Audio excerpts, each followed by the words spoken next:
Xin chào các bạn. Sinh ra trong một gia đình đầy quyền lực chính trị, bố là Tập Trọng Huân, cựu Phó Thủ tướng Trung Quốc. Ông Tập Cận Bình hiện tại đang nắm giữ vị trí tối cao ở đất nước tỷ dân.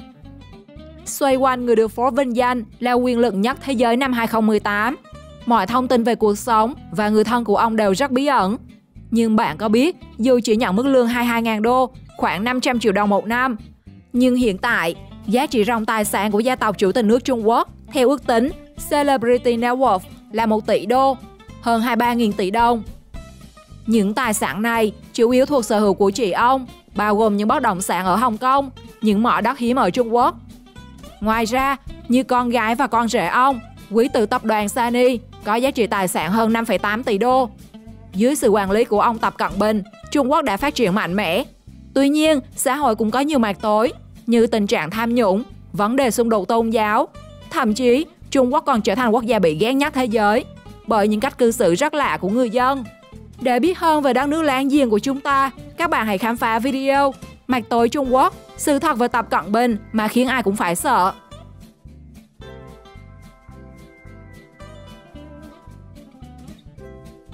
Quốc gia bị ghét. Nếu bạn đi du lịch ăn buffet mà gặp chúng đoàn Trung Quốc thì có lẽ bạn sẽ khó lòng mà no được cái bụng của mình. Trong nhiều video được chia sẻ trên mạng xã hội, không ít người Trung Quốc đã gây choáng váng với hành động lấy thức ăn kiểu chỉ chưa lại một ít, còn nguyên khay thì lấy hết trong sự ngỡ ngàng của người khác. Thậm chí có lúc nhân viên còn chưa để khay thức ăn xuống, họ đã tranh nhau giành lấy, chẳng khác gì ngày tận thế sắp đến. Cảnh tượng hỗn loạn của cuộc chiến giành đồ ăn khiến bao người chỉ biết đứng nhìn và thở dài ngao ngán. Thay vì chỉ ăn vừa no, tốt cho sức khỏe giống như các nước phương Tây, người Trung Quốc lại ăn kiểu cục vốn, khiến các nhà hàng run sợ bởi những chiếc bụng không đáy. Cho dù họ không phải quá đói, nhưng có lẽ do đặc tính của người Trung Quốc là thế. Ngoài ra, một bộ phận phú nhị đại Trung Quốc phất lên nhờ bất động sản. Khi đi du lịch đến các quốc gia, cũng gây sự sợ hãi vì kém hiểu biết và ý thức tôn trọng văn hóa kiến trúc nơi họ đến rất tệ. Đây chính là lý do người Trung Quốc bị ghét dù đi du lịch ở bất cứ đâu.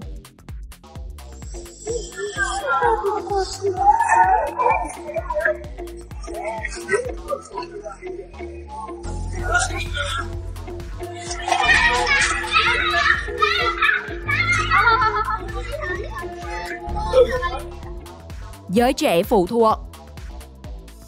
Bạn thấy ở đâu mà giới trẻ không thích vận động, lại thích ngồi xe lăn đi làm, thậm chí là đi chơi? Và bạn thấy có ở đâu mà con gái gần 30 tuổi đi mua giày, nhưng vì ba mẹ không cho mua, đã gào khóc ngay tại tiệm, dù rằng tiền cô ấy kiếm được đều đưa cho họ? Chúng ta đều biết Trung Quốc là quốc gia phong kiến lâu đời. Chính vì vậy người dân ở đây tồn tại những tư tưởng khó mà thay đổi được. Họ dạy con theo kiểu áp đặt, mọi quyền quyết định nằm trong tay cha mẹ, từ đó biến thế hệ trẻ trở nên phụ thuộc. Ngay cả thần đồng học tập Jiang Xingyan cũng trở thành thần đồng ăn bám vì không thích đi làm mà đòi ba mẹ chu cấp. Ngoài ra, một số bộ phận giới trẻ được nuông chiều từ nhỏ, kiểu cậu ấm cô chiêu, chỉ biết ăn học, không giao tiếp xã hội, cũng là nguyên nhân giới trẻ Trung Quốc ngày càng trở nên bám víu ba mẹ mà không tự lo cho cuộc sống của mình. Bằng chứng là thanh niên Trung Quốc ngày nay, thay vì đi làm, họ muốn trở thành con toàn thời gian và kiếm thu nhập từ ba mẹ của mình.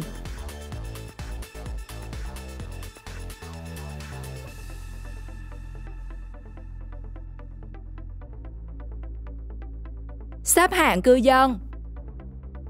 Ở Trung Quốc, gần như người dân đều bị giám sát 24/24 nếu bước ra khỏi nhà, vì chính quyền Bắc Kinh đã cho lắp đặt hàng triệu camera trên khắp đất nước để thực hiện việc quản lý và xếp hạng dân cư.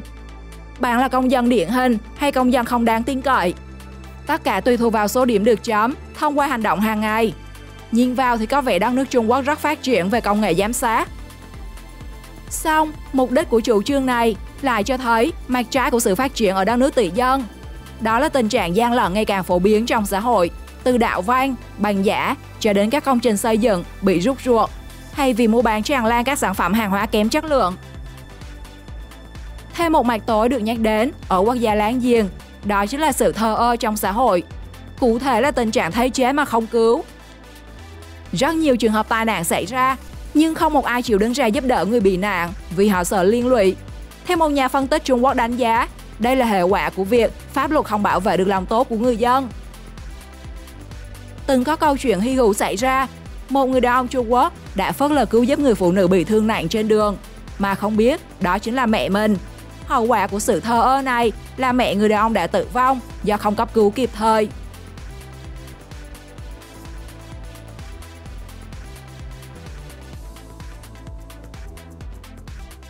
Thầy chùa thành tỷ phú. Bạn có biết Thiếu Lâm Tự có bao nhiêu tiền không? Chắc chắn bạn sẽ choáng khi biết tài sản theo thống kê của Thiếu Lâm Tự hơn 3 tỷ đô, tương đương 69.000 tỷ đồng. Và khối tài sản khổng lồ này nằm trong tay vị trụ trì của Thiếu Lâm Tự. Chắc chắn bạn không thể nào ngờ, dưới sự lãnh đạo của vị trụ trì này, Thiếu Lâm Tự đã phát triển theo mô hình tập đoàn, với hàng ngàn công ty con ở trong nước. Thậm chí mở rộng ra nước ngoài với hơn 40 công ty tại Berlin, Đức, London, Anh và một số thành phố khác. Điều đó giúp Thiếu Lâm Tự trở thành cỗ máy kiếm tiền siêu khủng. Nguyên nhân nơi thờ tự của Phật giáo lại trở thành dụng cụ kiếm tiền, bắt nguồn từ nhu cầu niềm tin tôn giáo. Người dân thích đi chùa cúng bái và tin vào thần Phật cũng như các sư thầy. Tại Trung Quốc, không khó để thấy một phú nhị đại mời thầy về cúng cho gia đình và đáp lễ bằng một chiếc siêu xe hàng tỷ đồng. Và chuyện nhà sư Trung Quốc biển thủ tiền làm giàu hay có con riêng xảy ra rất nhiều tại quốc gia đông dân nhất thế giới.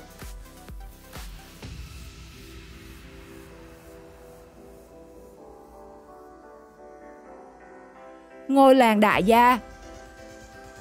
Kinh tế phát triển vượt bậc làm cho Trung Quốc xuất hiện những ngôi làng đại gia mà nhiều người mơ ước. Bởi khi bạn đến đây, chính quyền sẽ phát cho bạn biệt thự và xe sang để sinh sống. Đồng thời trong tài khoản tiết kiệm cũng có ít nhất 250.000 đô. Tuy nhiên đời không như là mơ, các bạn à.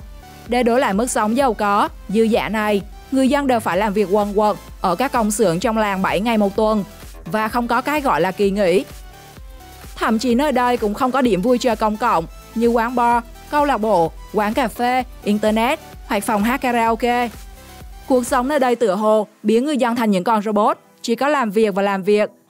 Vất vả để tạo ra những của cải vật chất giàu lên. Tuy nhiên bạn phải gắn bó với nơi đây suốt đời. Vì nếu rời đi, bạn chỉ có thể ra đi bằng 2 bàn tay trắng. Vì theo quy định, mọi của cải vật chất đều không thể lấy đi.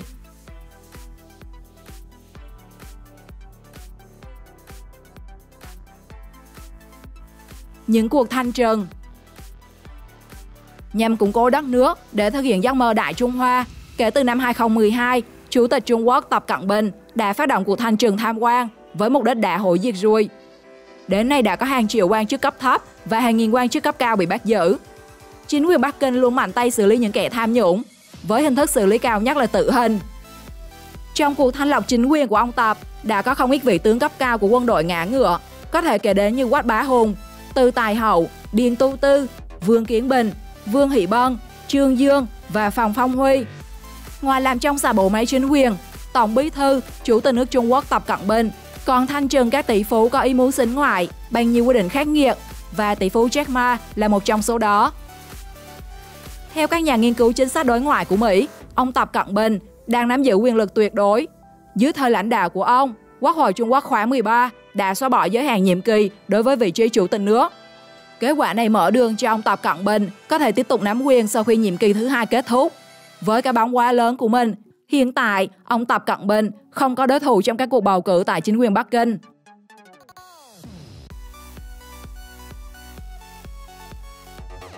Nghề livestream. Nhắc đến những công việc hot nhất hiện nay ở Trung Quốc, không thể bỏ qua ngành livestream bán hàng. Khi nhà người đều livestream, họ livestream ở bất cứ đâu, từ ngoài đường đến gầm cầu, bãi giữ xe hoặc trạm xe buýt. Có những idol chọn livestream ở gần những khu nhà giàu để đưa họ xem và đồ này mua hàng nhiều hơn. Bạn cũng không khó khi nhìn thấy hình ảnh cả trăm người cùng livestream một lúc, tựa như các nhân viên làm việc tại công ty. Và dưới sự phát triển công nghệ bán hàng online, Trung Quốc đã thu về hàng trăm tỷ đô. Thế nhưng ngành công nghiệp livestream của Trung Quốc cũng tồn tại những mặt tối của nó. Một cuộc điều tra gần đây của Sitton phát hiện ra, ngành công nghiệp livestream khổng lồ của Trung Quốc đầy rẫy những trò gian lận, mánh khóe. Theo đó, một số công ty quản lý streamer thường xuyên thuê các trang trại nhấp chuột để tăng doanh thu và lượt xem cho các buổi livestream.